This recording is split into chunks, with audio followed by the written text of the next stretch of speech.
Boa noite, senhores e senhoritas que habitam as trevas.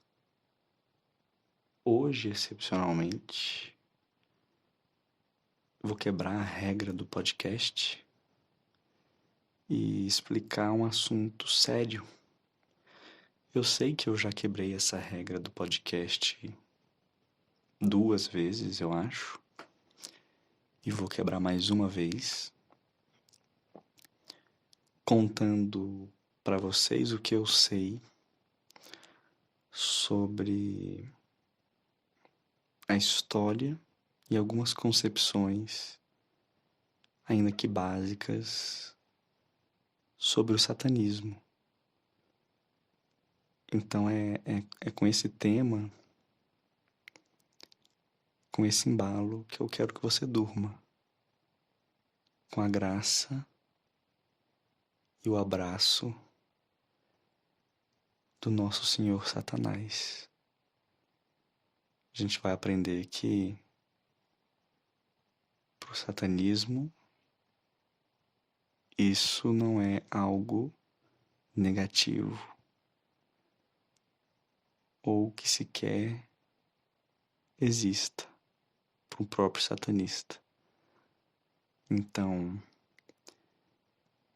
vou começar aqui a minha aula sobre esse assunto, a princípio desconfortável para muitas pessoas, mas que pode ser aí fruto de um aprendizado para você e para mim também, porque eu vou ter que pensar aqui como que eu vou falar sobre isso. Mas a gente pode começar com um panorama histórico sobre as palavras, né, que são utilizadas para se referir a essas forças malignas dentro da cultura judaico-cristã, principalmente mais cristã do que judaico, né? A gente vai ver isso também. Tem um significado diferente no judaísmo, a questão de Satanás ou dos demônios.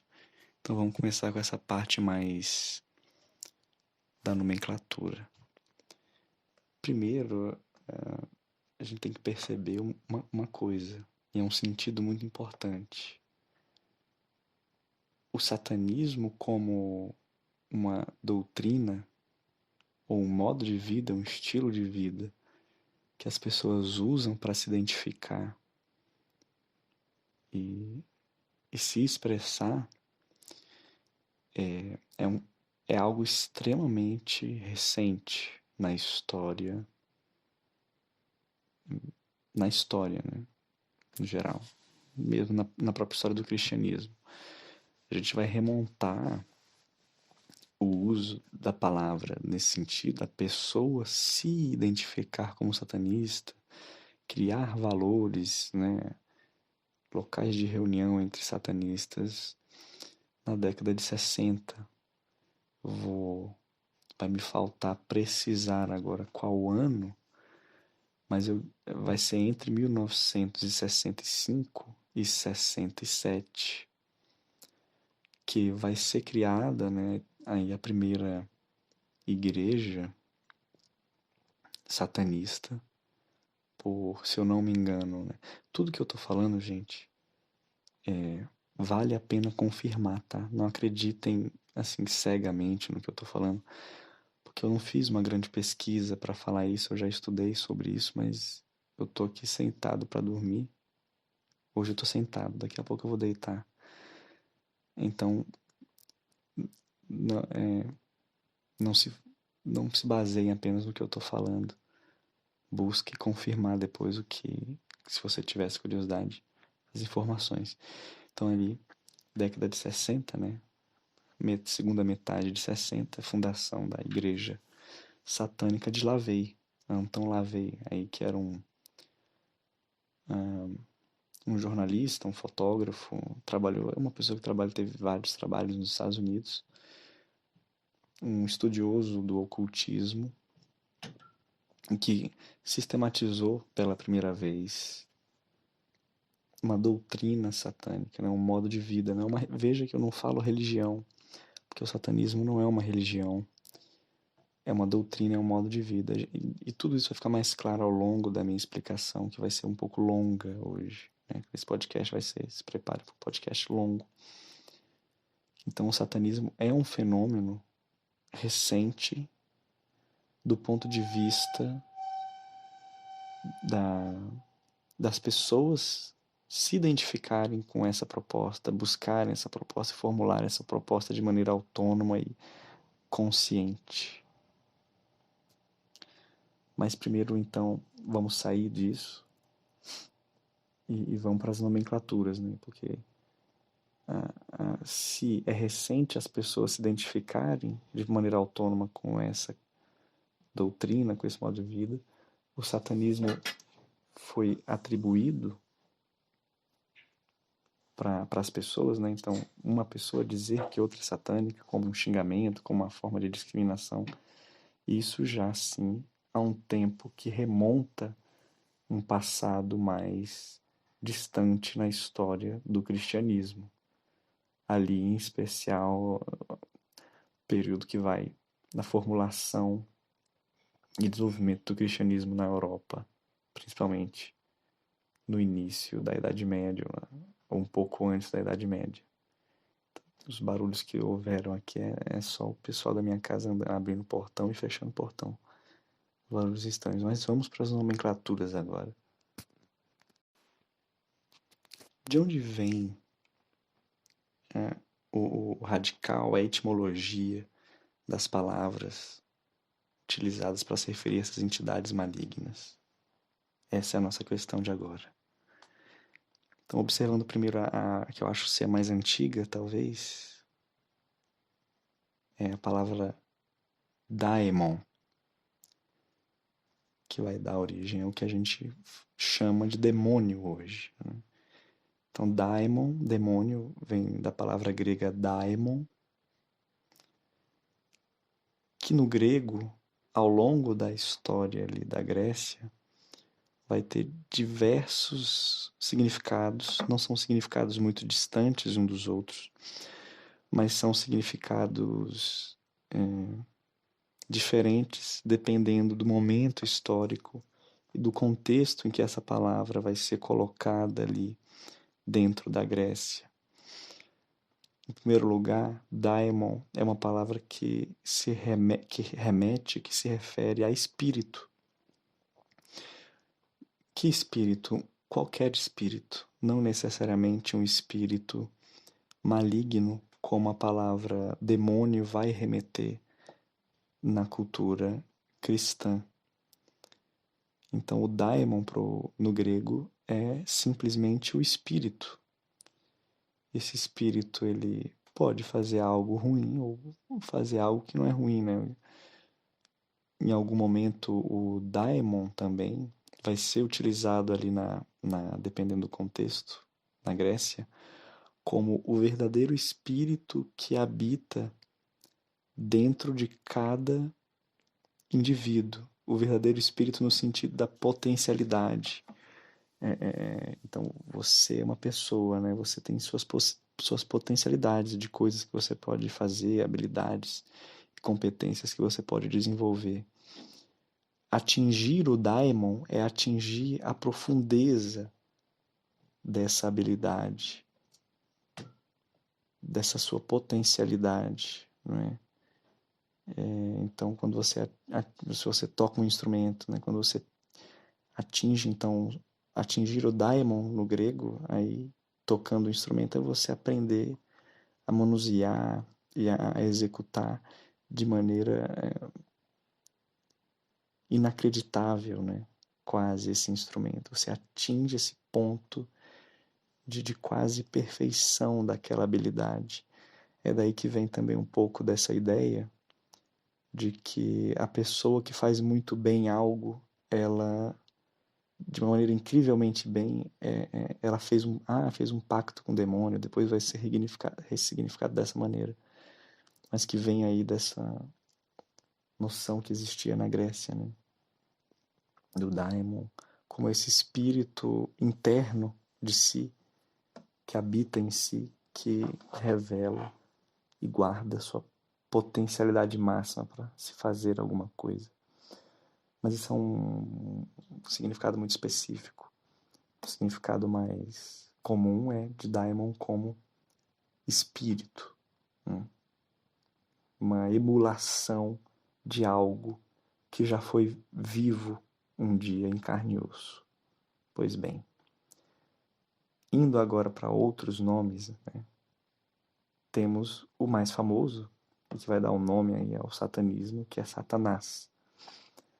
A palavra Satã, ou Satanás, que é utilizada aqui como um nome, não é?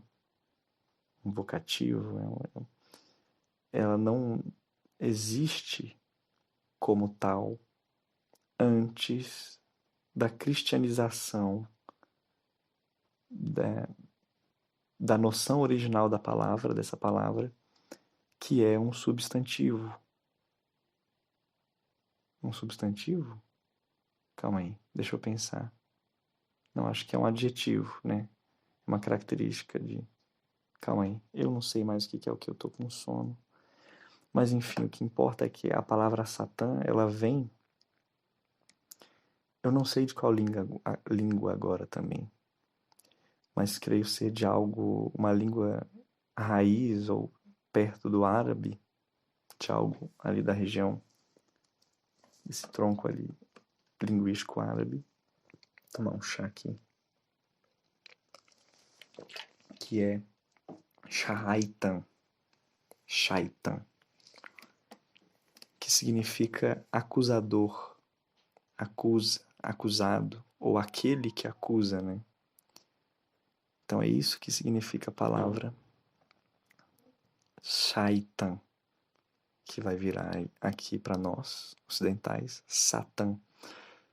Para nós, ocidentais cristianizados, Satã é um nome de uma entidade, de uma personalidade.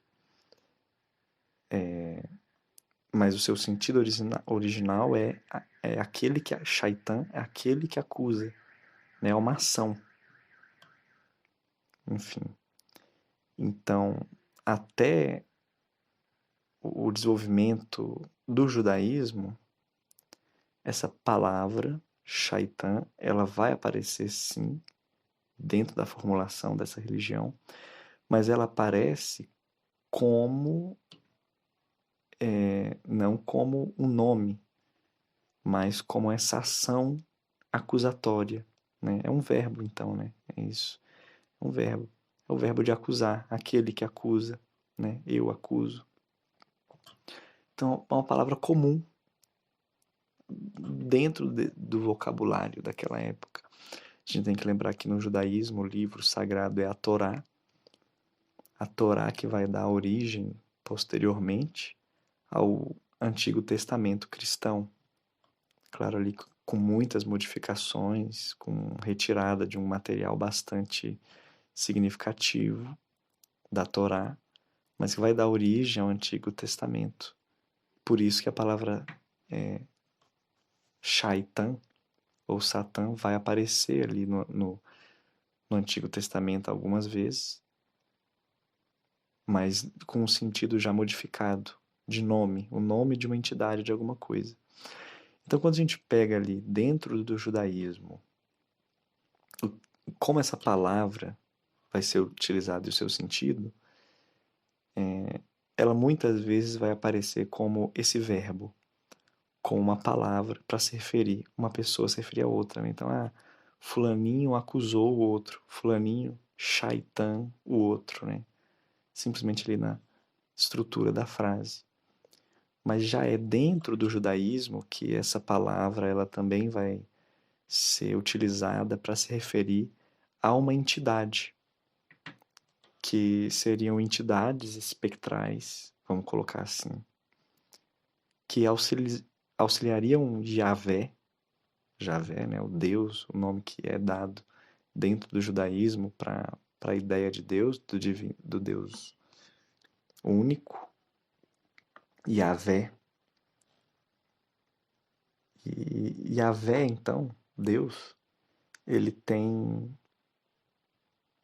emulações que ele cria, né? Entidades que ele cria que rondam a Terra em busca de expiar os pecados da criação e tornar a Deus, Yahvé, esses pecados. Então, vamos supor aí que Deus é o gerente aí do mundo, e ele tem os assessores deles ali, que são essas entidades. Tem a função de rondar o mundo, buscando observar os pecados da criação, da humanidade. E eles observam isso, eles voltam então para Yahvé, para Deus, e contam, né? Relatam quais são esses pecados. Então, dentro do judaísmo, pelo menos para alguma vertente do judaísmo mais antigo, esses são aqueles que acusam, né? Então, esses seriam os Shaitan, os Satã. Mas eles, no judaísmo não tem ainda essa cristalização da palavra Satã como um nome próprio para se referir a essas entidades. Elas só são referidas como aquelas entidades, aqueles espíritos, né, aqueles daimons, vamos colocar assim, que acusam. Eles veem os pecados dos homens, do ser humano, e voltam para Deus para acusar. Fulaninho transou antes do casamento. Fulaninho cortou a barba de um jeito que não podia. Olha lá. Ou seja, é um fofoqueiro. O fofoqueiro de Deus. Ele vai, vê a fofoca acontecendo e volta para contar essa fofoca para Deus. Yahvé. Então, no judaísmo não tem essa noção muito forte do demônio como uma entidade principal, né? E adversária, como vai surgir no cristianismo. Satã como o adversário, não apenas aquele que acusa, mas o grande adversário, o adversário de Deus, de Yahvé. Então, é com o cristianismo que esses nomes, né, primeiro esse verbo, ele é transformado em um nome próprio para denominar uma entidade específica que vai cumprir, vai ter um papel dentro da narrativa, dentro da mitologia cristã, o papel de adversário, o grande adversário de Deus, né? Aquele que vai tentar a criação a cair em pecado e a criação, então, a humanidade deve persistir a essa tentação, a tentação do adversário, porque é um teste, né? Como se Deus estivesse fazendo um teste ali, que vocês têm que aguentar essas provocações do adversário. Ele não é mais um acusador, ele é um adversário, ele é um inimigo. Então você tem que resistir a ele. Né? O rebanho de Deus tem que resistir às constantes investidas ali desse grande adversário. Então, nesse sentido, a figura de Satanás e de Satã aparece dentro do cristianismo como uma entidade central pela qual vai se estruturar a lógica cristã de testar o livre-arbítrio da criação e fazer com que essa criação busque constantemente estar numa provação e se aproximar então de Deus, se afastar do inimigo, que é agora Satanás, Satã, Shaitan. E vai haver também essa confusão, né, também do daimon também ser visto como uma entidade maligna, né, que antes era só espírito no grego original.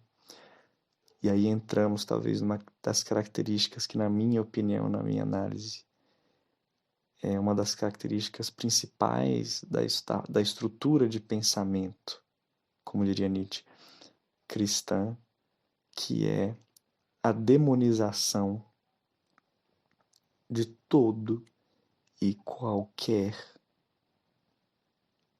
entidade pré-cristã, que exista em uma cultura pré-cristã. Então, quando a gente vê como que a palavra daimon, do grego espírito, vira demônio, uma coisa maligna, também adversária, vem da ideia de que existe apenas um único Deus, uma única entidade sobrenatural que comanda, organiza e contempla o mundo. Né?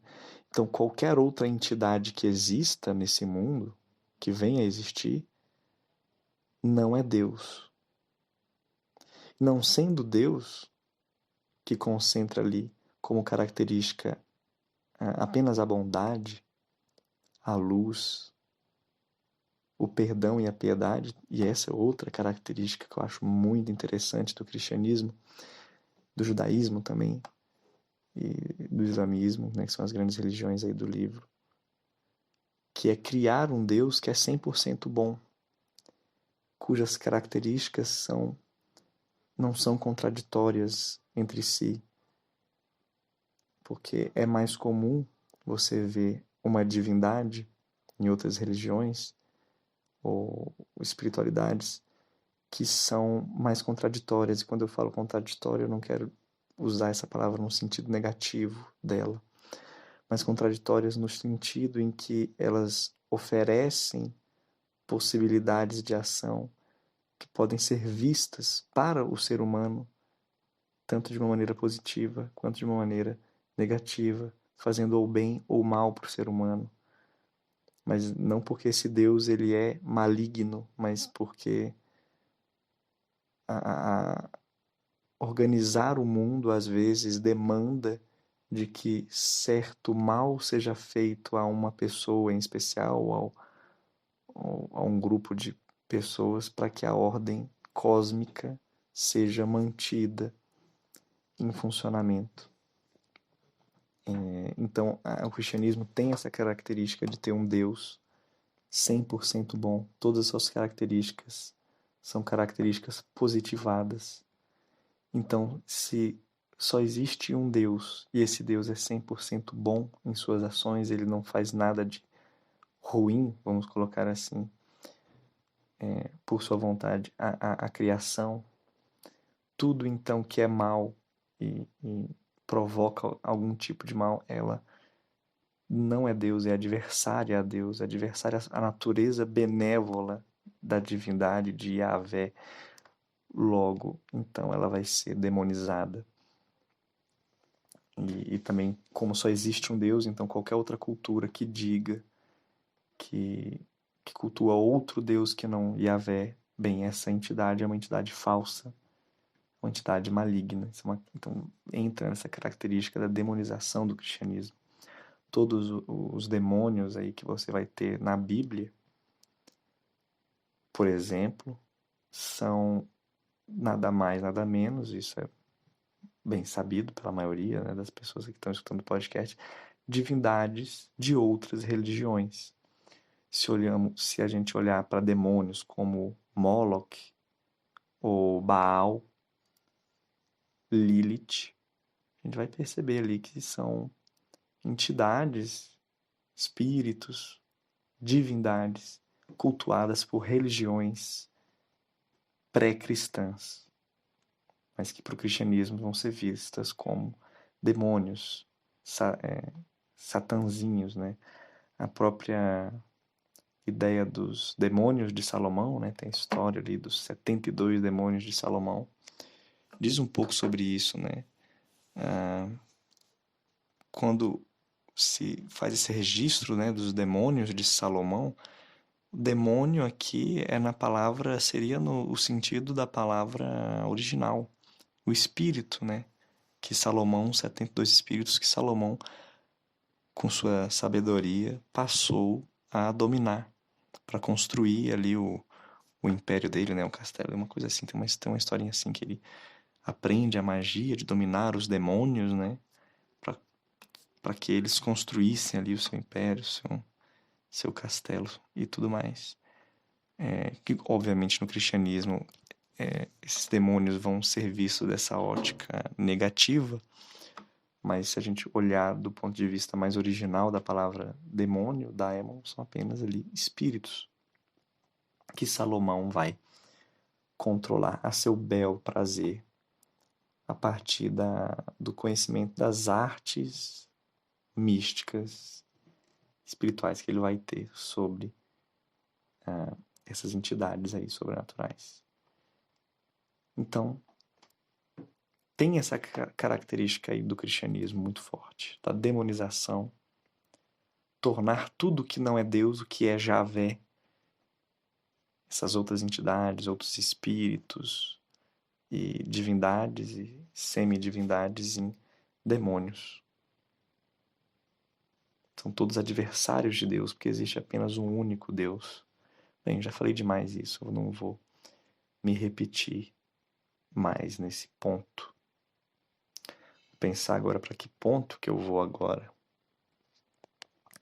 Acho que outra característica importante também do cristianismo é que a primeira fase do cristianismo ele é uma cristologia. Né? O cristianismo primitivo, no seu nascedouro ali no Oriente Médio, e em sua progressiva expansão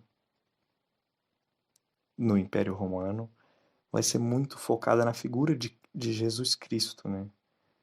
Na criação da mítica dessa personalidade, que é a personalidade central no cristianismo, claro, né? Das suas virtudes, da sua história, de seus milagres, de suas parábolas. Quando o cristianismo já se espalha na Europa e vamos adentrando aí o período histórico da Idade Média, essa cristologia vai ser substituída por uma demonologia. Durante toda a Idade Média, em sua maioria, na maioria do tempo da Idade Média, a igreja e o pensamento religioso cristão vai estar mais preocupado em classificar, estudar e criar uma mitologia ao redor da narrativa dessas forças malignas, né, dos demônios, das maldades e tudo mais, e vai deixar em segundo plano essa cristologia. Essa é uma característica interessante também da história do cristianismo. Ali, em especial o cristianismo na Europa, né, a gente tem que pensar que graça na África e ao longo do Oriente Médio, também outras formas de cristianismo. O cristianismo etíope, que eu não sei nada sobre, então não vou falar muito, mas só sei que é radicalmente diferente do cristianismo que a gente está acostumado, nesse cristianismo europeu, que por muito tempo da sua história vai se focar na criação de narrativas sobre esses espíritos malignos, o demônio e etc. Claro que vão haver vários motivos para isso, motivos políticos, motivos culturais, etc., para que isso aconteça durante a Idade Média.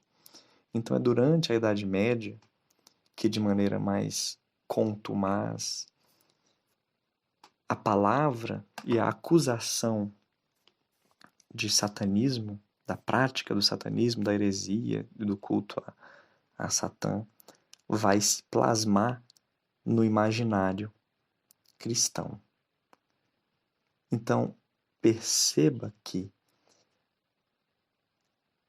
aqui a gente poderia dizer que surge a alcunha de satanista, a pessoa que pratica, né, o ato ali de cultuar o adversário, o Satanás, mas que é uma imposição vinda de fora da pessoa, né, que está sendo acusada, que está recebendo esse título.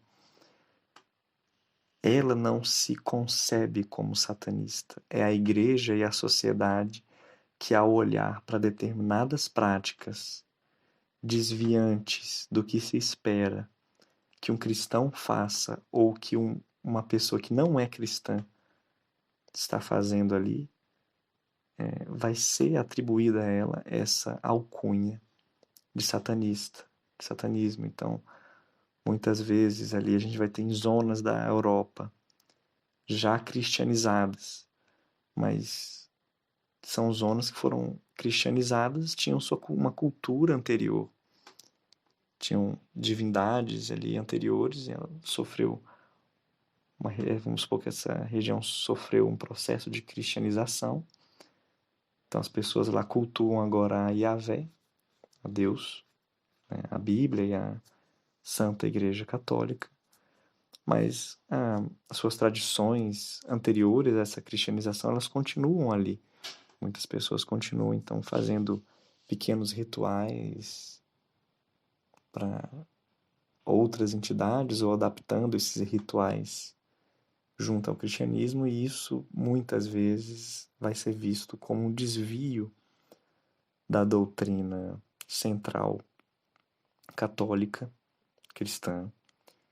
E essas pessoas vão, por exemplo, ser acusadas de bruxaria, de heresia, né? E vão ser chamadas então de satanistas. Então, toda essa estrutura vai graçar de pensamento vai graçar na Europa durante toda a Idade Média e um bom período também da Idade Moderna, em especial no período da Reforma Protestante da Contra-Reforma, quando vai haver então essa disputa hegemônica entre a Igreja Católica e as vertentes protestantes, e vai se criar um ambiente social, político, de animosidade geral e de quebra de cisma, né? Temos aí a segunda cisma da Igreja Católica entre católicos e protestantes, onde também os protestantes vão desenvolver e muitas vezes aprofundar essa estrutura de criar uma mitologia, um imaginário que vai dar ênfase a essas figuras, essas entidades malignas, né? Aos demônios e aos satanaizinhos, enfim. O que vai levar a coisas tristes como a caça às bruxas, né? Que é algo que não acontece na Idade Média, já é a Idade Moderna em que isso ocorre, onde muitas pessoas vão ser acusadas de bruxaria, de satanismo, heresia e tudo mais, dentro dessa lógica que eu acabei de falar. E, enfim, isso vai continuar por um tempo, né, durante a Idade Moderna. E essa alcunha de satanista, de acusar as pessoas de satanismo, vai vir muito, em grande parte, desse período, do desenvolvimento desse período histórico que eu acabei aí de falar. Então a pessoa não se identifica como satanista. Não há grupos organizados de satanistas, pessoas que cultuam qualquer tipo de entidade desse tipo, mas sim da igreja observando hábitos ou atitudes desviantes de pessoas e grupos dentro da Europa. E a própria igreja, seja católica, sejam as denominações protestantes, vão acusar esses grupos e essas pessoas de serem satânicas. É nesse período também da Reforma e da Contra-Reforma que os primeiros registros, entre aspas, de rituais satânicos vão aparecer. Porque a igreja, seja ela qual for, ao buscar temerariamente os pecados que estão sendo cometidos ali, nesse período da reforma e da contra-reforma, vão precisar ter como base alguma imagem, né? Algum mito que funde essa ideia do culto a Satã. Então eles vão pegar e desenvolver a ideia da missa negra, não é? Como a igreja vai chamar na época, seria uma missa dedicada a Satanás e aos demônios, os espíritos, que é basicamente uma missa normal, só que feita com símbolos, né, com as simbologias ao contrário. A gente tem que lembrar também que quando acontece essa segunda cisma na Igreja Católica, onde surgem os protestantes, a Igreja não vai reconhecer os protestantes como de maneira legítima e vão acusar os protestantes de estarem inspirados pelo demônio e por Satanás, por cometer a heresia de questionar o papado, a igreja, e querer dividir então a igreja. Então você veja que são sempre acusações, a gente não tem um satanista ali, a gente não tem um grupo, uma pessoa que se define dessa maneira. São acusações que a igreja católica faz para os protestantes vão devolver também para os católicos, né? E vão trocar sempre acusações.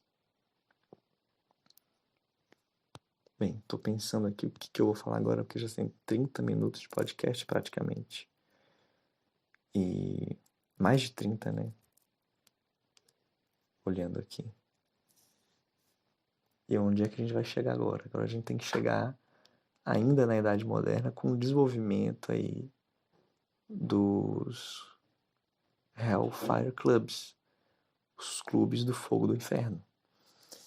Então ali no século já XVIII, indo para o XIX, depois aí da questão da reforma e da contra-reforma, nós vamos ter alguns intelectuais, pessoas de classes mais abastadas dentro da Europa, que vão buscar estudar, né, depois ali com o movimento do iluminismo, desse questionamento da igreja, o estabelecimento de uma forma de pensamento mais antropocêntrica, menos teocêntrica, vai abrir espaço para que os estudos sobre outras religiões ou sobre outras práticas religiosas dentro da Europa se estabeleçam, ainda que essas práticas religiosas estejam coligadas, vinculadas de alguma maneira ao cristianismo, mas não com o cristianismo, vamos colocar assim, oficial, seja de vertente protestante, seja de vertente católica, né?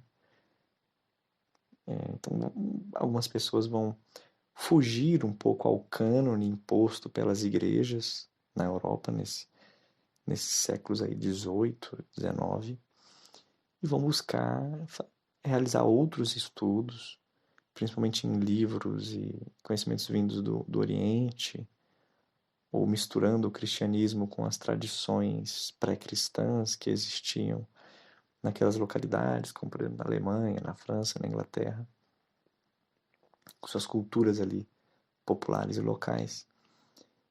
E vão surgir então os chamados clubes do fogo do inferno, que eram grupos de homens ricos, bastardos, obviamente brancos, né, europeus. E eles se juntavam nesses clubes para estudar, para debater ideias que não eram muito bem aceitas pelo cânone religioso, mas eram pessoas religiosas, eram pessoas que eram cristãs, mas que estudavam também as artes do ocultismo, ainda que um ocultismo vinculado ao cristianismo, mas que era muito mal visto, é claro, pela igreja. A igreja via isso como uma questão demoníaca, e é exatamente por isso que eles se escondiam e faziam esses grupos isolados, né? Confrarias secretas, vamos colocar assim, para a discussão desses assuntos. Eles não discutiam apenas esses assuntos filosóficos e religiosos, faziam festas, né, bacanais, esse tipo de coisa que gente rica gosta de fazer. E então isso vai fazer parte, vai ser considerado parte da história do satanismo, que são pessoas que estão buscando ali uma outra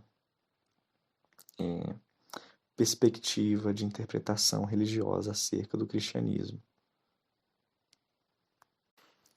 Então, são graças a grupos como esse, né, dos estudos do oculto, que vão buscar dar outras interpretações para as leituras bíblicas, ou para as leituras que não são bíblicas, mas que eram vistas como canônicas, seja pela Igreja Católica, seja pelo protestantismo, menos pelo protestantismo, mais pela católica, cada outra interpretação para as histórias, né? Então, observar ali a função de Lúcifer, né? Aquele que traz a luz, a estrela d'alva, e é isso. Eu tô com sono aqui, né? Mas fazer essas outras interpretações. Outras interpretações essas, e interpretações sincréticas, misturando ali vários elementos religiosos, de várias vertentes, que vão ser depois utilizadas para definição mais concreta do satanismo, né? E de que é possível questionar a estrutura religiosa em prol de outras concepções e interpretações acerca da Bíblia e da cultura cristã. Temos aqui mais de 30 minutos de áudio.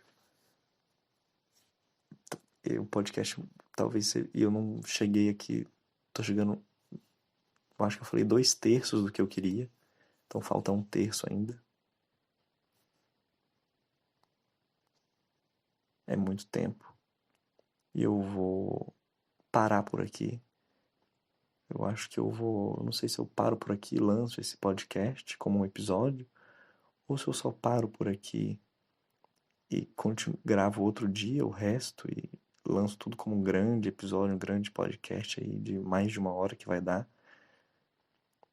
Ou se faço 2 episódios. Eu acho que é uma péssima ideia fazer 2 episódios, né? Isso aí eu vou pensar depois. Bem, vai ficar tudo em um áudio grande mesmo, não vou separar.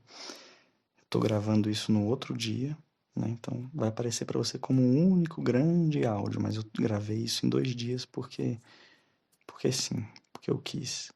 E o que eu estava falando então na parte ali anterior da história do satanismo? Dos clubes do fogo do inferno, né? Que resumindo aí,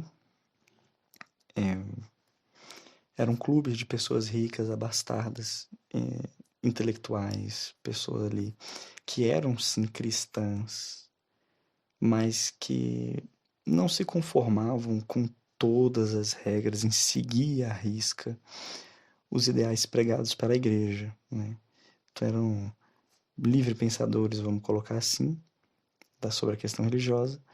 Eles eram cristãos e queriam pesquisar outras práticas religiosas, questionar algumas coisas, e vão acabar criando grupos, né, secretos de gente rica para fazer isso, onde também estudavam, se divertiam, faziam jantares, funcionava como uma reunião cultural ali dessa galera. Então é uma coisa que vai acontecer especialmente, se eu não me engano, na Inglaterra, na França também.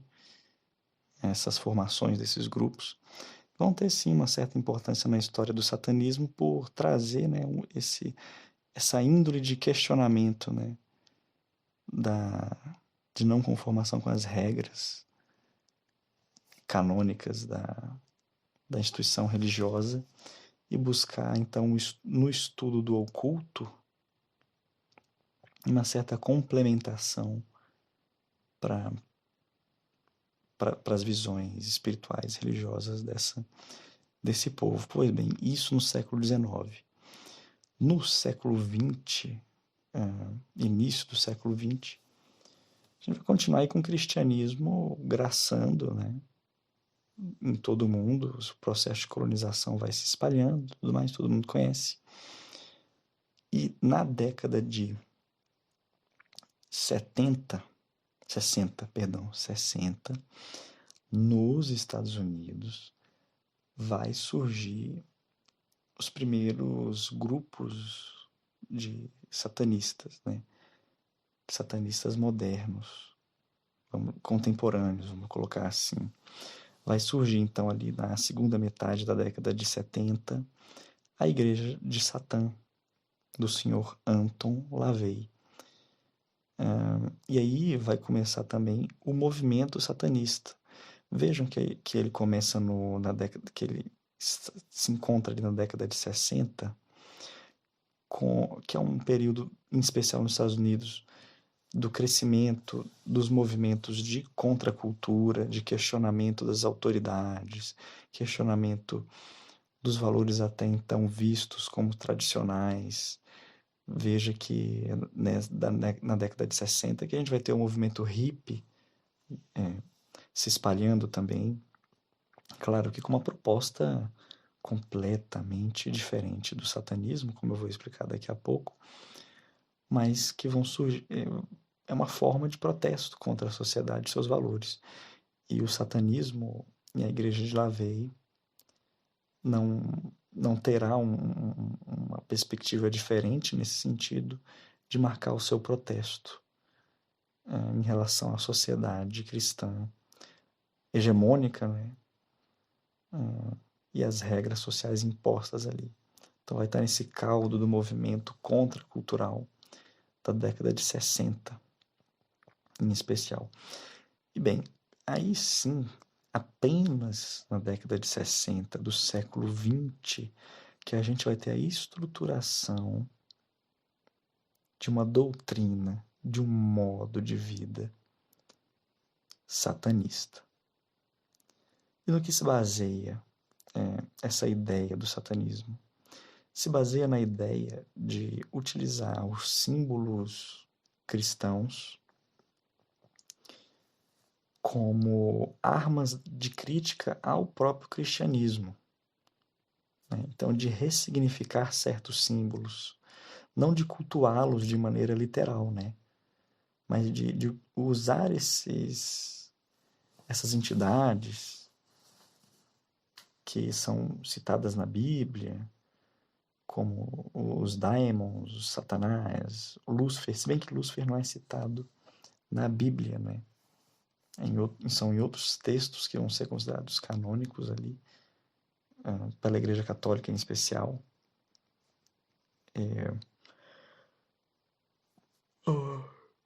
Bocejei aqui um pouquinho, mas a gente continua.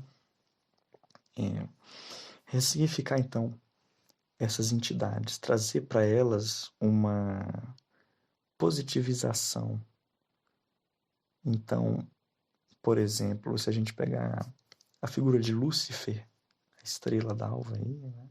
Aquele que traz a luz, o portador da luz, Lúcifer, que obviamente é o anjo rebelde na mitóica cristã, ele vai ser entendido para os satanistas como aquele que questiona, que não aceita as regras impostas por Deus, tal como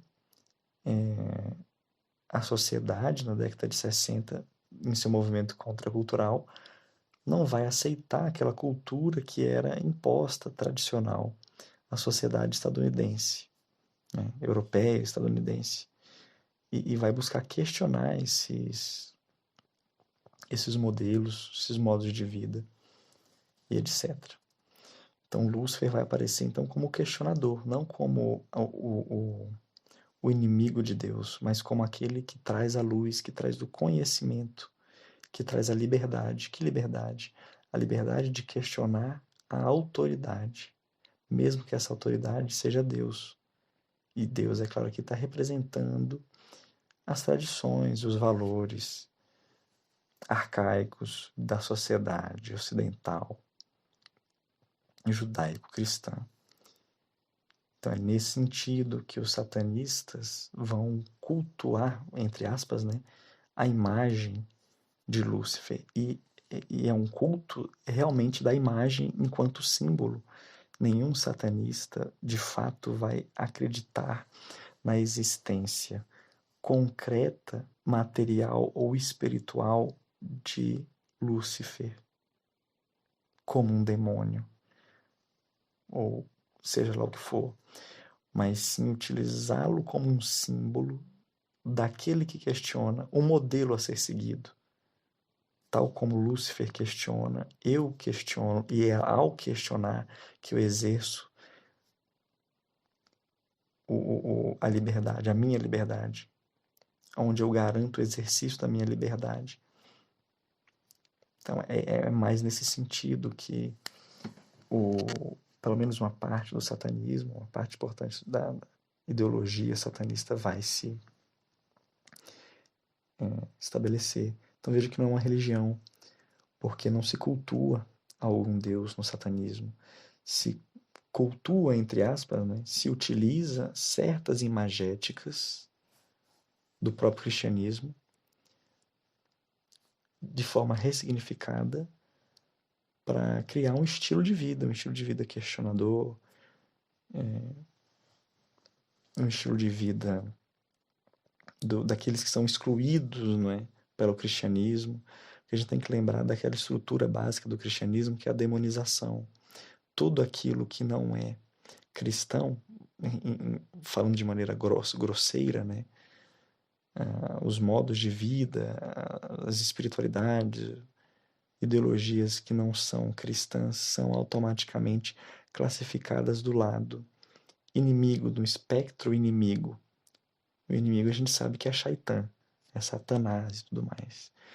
Então o satanismo ele vai funcionar bastante como um guarda-chuva que vai abrigar todas essas pessoas que não se identificam com o cristianismo diretamente, sejam elas por serem ateias e não se encaixarem nos moldes de vida e na ideologia cristã, seja elas por serem agnósticas, por serem wiccas, né, bruxas, ocultistas, ou até de outras religiões, mas não cristãs, como religiões de matriz africana, de matriz indígena, mas que vão ser entendidas pelo cristianismo como religiões e expressões demoníacas, né? Então essas pessoas elas vão compreender essa estrutura e vão utilizar, né, essa ideia do satanismo como uma forma de se auto-identificar. Agora sim a gente tem uma auto-identificação de pessoas que vão virar e falar eu sou satanista e tudo mais. Mas por quê? Não necessariamente essa pessoa acredita no demônio. Ela pode ser sei lá, uma ateia ou ser partícipe aí de uma religião de matriz africana, mas que na lógica cristã hegemônica, para a sociedade no geral, essa pessoa ela é vista como satanista. Então é como se ela assumisse essa alcunha, mas não deixasse que a sociedade controlar, não deixa que a sociedade controle como essa palavra vai ser significada, porque agora eu significo ou ressignifico o que é essa alcunha que me dão, essa acusação que me fazem. Essa vai ser a lógica, então, uma grande parte da lógica do satanismo. Então, voltando no Lavei lá, criando a igreja satânica, todas essas ideias vão estar ali presentes. Mas a gente vai poder dividir o satanismo em duas vertentes gerais: o satanismo ateu e o satanismo espiritualista. O satanismo ateu, como o nome já diz, ele é um modo de vida que pessoas ateias decidem seguir. Parece contraditório, né? Mas como eu disse, nenhuma entidade, na lógica satanista, é cultuada. É apenas um símbolo usado como referência para um modo de vida. Então eu posso ser ateu e satanista na medida em que eu vou usar o símbolo, por exemplo, de Lúcifer ou de Satanás como um símbolo para guiar a minha vida, da liberdade, do questionamento. E assim como os outros demônios, né, que vão ter ali, que eram divindades de outras religiões, que vão ser demonizadas, mas que vão ter ali atributos que os satanistas vão ver e utilizar também como símbolos aí de reflexão sobre a história e a sociedade. Então é isso, satanismo ateu. Ninguém acredita em Satanás nem nada. O satanismo espiritualista, ainda no espiritualista, não se acredita na existência de Satanás, dos demônios e tudo mais. Mas o satanismo espiritualista é composto por pessoas que, de fato, acreditam em forças sobrenaturais, numa divindade, ou então acreditam na natureza como divindade, esse panteísmo. E então tem uma espiritualidade ali, são pessoas que têm espiritualidade, não necessariamente seguem uma religião específica, mas elas. E aí é difícil, porque fica muito diverso o satanismo espiritualista, porque é basicamente qualquer pessoa que não seja cristã, então tem uma espiritualidade diferenciada, mas ela é vista pela sociedade hegemônica, pela ideologia cristã hegemônica, como demoníaca, e ela simplesmente assume esse rótulo para tentar ressignificar ele.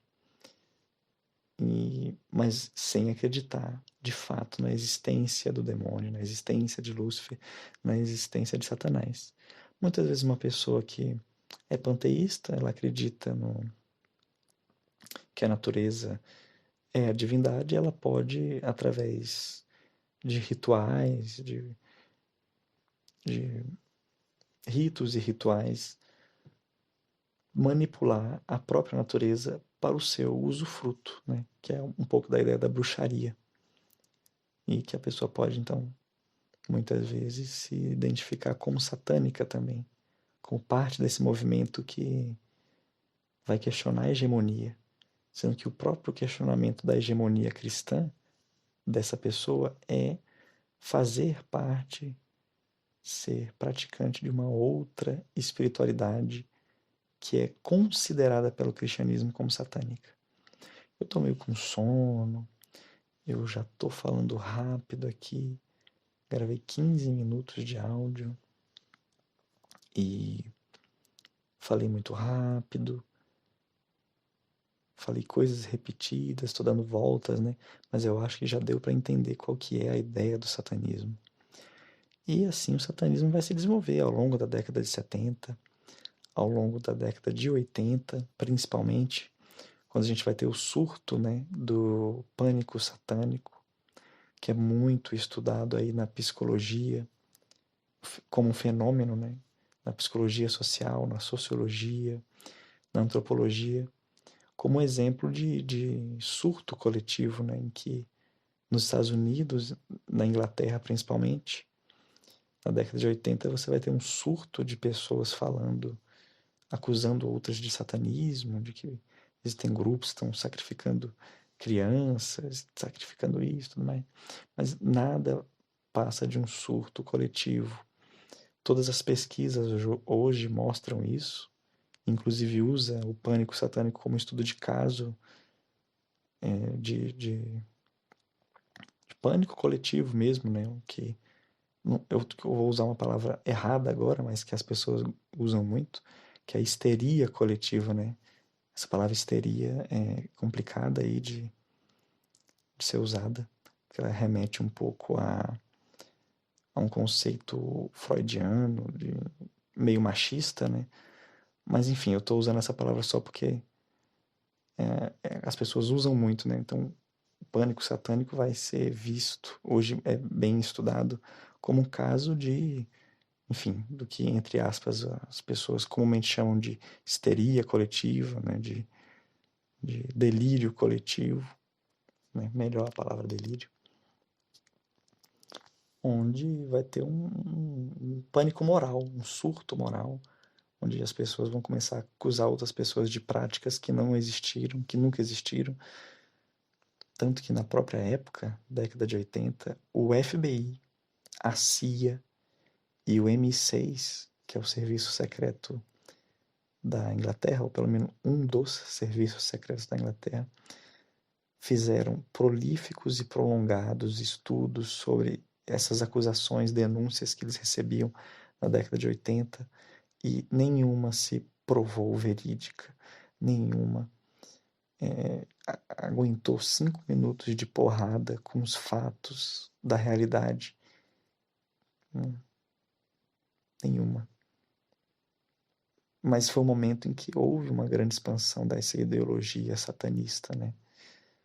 Nos Estados Unidos e na Inglaterra, na Europa principalmente, desse satanismo questionador, né? A gente tem que lembrar que a década de 80 a gente tem um recrudescimento da Guerra Fria, dos valores, do neoliberalismo sendo ali implantado. Então, liberais e conservadores vão andar de mãos dadas, graçando e desgraçando o mundo. E essa resposta, né, ao conservadorismo vem, em grande medida, nessa ideologia questionadora que é o satanismo. Muito vinculado ali à cena do rock, do heavy metal, né, que vai se desenvolver também. E essa história aí do satanismo. Vamos ter outras igrejas ao longo do tempo que vão se abrindo, com algumas variações ideológicas, mas a lógica de todas esses grupos, essas igrejas, é essa mesma que eu falei. Eu recomendo o filme documentário Hail Satan, né? Hail, tipo H-E-I-L, salve, em inglês, e Satan, que é um documentário que conta como que uma igreja satânica duas, né, na verdade, foram fundadas nos Estados Unidos em 2013, 2014, por aí, com ideologias, questionamento dos valores tradicionais, também prezando pelo Estado laico, né? Olha, o Estado, a sociedade é diversa, então ter uma religião hegemônica que vai controlar os espaços não é muito legal, tem que ter espaço para todo mundo. São valores satanistas, né? Tô tentando resumir muito aqui, até porque eu tô com sono, não sei o que eu tô fazendo mais direito. E eu acho que tá bom de história, né? Esse áudio já vai ficar com 1 hora e tanto. Você já não aguenta mais me ouvir falar disso. Quer dizer, eu espero que você esteja dormindo. Mas você não me aguenta mais falar disso. Você só quer dormir em paz. E eu também. Então, acabou o podcast sobre satanismo. Eu espero que você tenha... Se você não tiver dormido, né, ao longo dessa explicação, veja que é 1 hora de vídeo, então com certeza eu acho que você vai ter dormido. Mas se você não dormiu, se você parou para prestar um pouco de atenção no que eu falei, espero que esse podcast tenha servido aí de esclarecimento para alguns assuntos sobre história, sobre sociedade, sobre, enfim, religiões, e que você tenha aprendido algo. Mas também, se você não tiver aprendido nada, escutou esse podcast e não aprendeu nada, tudo bem também. Mas aí você só perdeu 1 hora da sua vida me escutando, né? E aí é meio triste. E é isso.